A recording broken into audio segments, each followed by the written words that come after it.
Hi, my name is Kirsten Eagles. My student number is T00698082. And today in this video, I'm going to be doing a radiology suite demonstration and how to position patients, measure patients, and how to take a radiograph. Okay, so first, before taking any x-rays, we have to put on our radiation safety gear. So we have our dosimeter here, so I'm just going to put that there. And put on our lead gown. Then our thyroid shield, and then we have the lead gloves as well. So we'll get those on once we have the patient in and ready to be x-rayed. Okay, so now we're ready to measure our patient. So we have our patient here. So if we're doing an abdominal view, we want to measure at the caudal rib cage where the abdomen is widest. So we'll do a measurement this way. All right, so we got 15 there, and then we'll do it this way as well for our VD. And we got 12 there. So we're going to do 10 to 15 for both views for our parameters.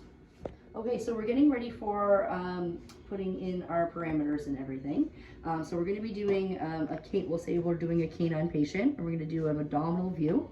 We're going to do a right lateral and a VD.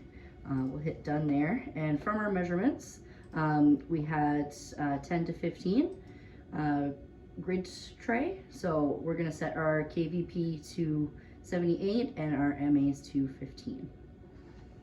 All right, so over here we have our parameters as well. So if we're doing abdomen and we're doing 10 to 15, we're going to set our KVP to 78, our milliamps to 15, and then our time to 1/20th, and have our MA at 300. So over here, we're going to set that to 78. So we have 78 there, and then we have our MA at 300, and then we want our time at 1/20th. So we're going to go to 120 there. So another parameter we want to check is our FFD, so just our focal distance. We want to make sure we're always at 40 here, which it is. So that is perfect for taking the x-ray. So we use the computed radiography here. So we have our cassette. So we're going to set that into our grid tray.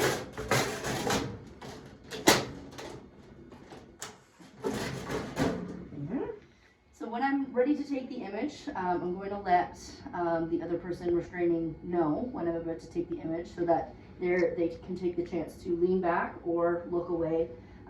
And look away from the patient, just to make sure that we're staying a safe distance from the beam, and we want to make sure that there's no physical part of us in the beam or anything as well. Okay, so we're going to start with our ventrodorsal view. So we have the machine on, and we're going to collimate it in. So with this, we want to go about 1 inch above the xiphoid process. So we're going to pull that in. And then we want to measure from the greater trochanter as well. So we'll say that that's right about here. So we'll collimate a little bit more, and I'm going to get Kim just to pull down a little bit. So that is good there, and then we'll collimate it in on the sides as well, just so we're getting a perfect shot. So then I'm not going to put too much pressure pulling the legs down, because pulling the legs down is going to squeeze the abdominal contents. Kim is just going to be holding the arms on either side of the patient's head and restraining the head as well. And then from there, we would take the picture. So with the foot pedal, we don't want to do like a rocking motion or anything. We want to make sure we're doing a nice, easy motion on the pedal and that we're taking the x-ray right away. Because we don't want to be ramping up the tube and everything, because that can damage the parts inside the actual machine. So we just want to press it quickly.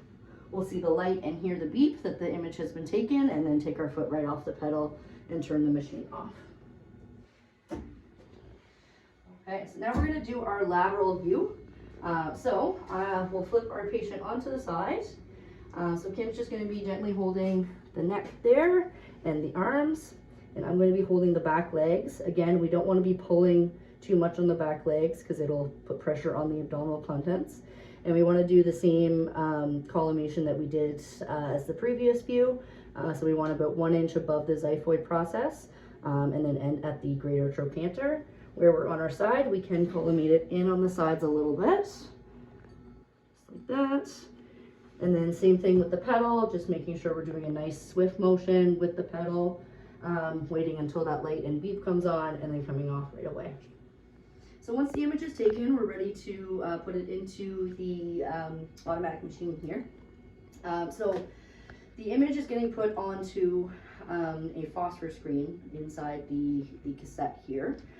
So once this goes in and we hit capture, so it's going to be taking that film out and it's going to be scanning it with a laser to change it into a digital image. So once we have our digital image, we're able to put our markers, so our left or right. We can make any changes to like contrast density, that sort of thing as well. We can check our exposure index that will be on there, just to make sure that everything is right that way. And then we can make sure that we have the proper patient, clinic, date, and everything on there as well. Okay, so if we had taken an image, our image would have shown up here. Then we can do our left or right markers. So for our right lateral, we would put our right marker here in the corner. You can see up here that we have the clinic name, the patient name, and then over here is what view it is, as well as the date and the time for the image as well. So all of these images will be stored directly on the computer and on the server. So they'll stay there for however long we need them, if up to 7 years or whatnot. And we'll have access to them whenever we need to access those. Okay, so once all the images are taken, what we'll do is we'll make an entry into the patient's medical records saying what views we took and what was found in those x-rays. As well, we'll fill out our radiation log, or radiology log. So we'll put today's date. And we'll say the patient was Spike. We were doing abdomen.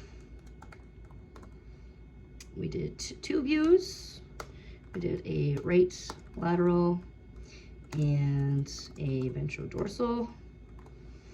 We had our KVP at 78, had our MA at 300, and we had a time of 120. So my clinic, we have digital storage for our radiographs, but if we were to have film radiographs, there are a few considerations that we would need for storage. So first off, we want to make sure that we're storing the films in a relatively low humidity area, so between like 30 and 50% humidity, as well as a kind of ambient temperature of kind of like around room temperature. We don't want to get too hot or too cold. They should be stored upright as well. After they've been processed, they need to have the date and the time, the clinic, the patient, as well as the left or right markers. So all of those need to be included on the physical x-ray itself, permanently put on there.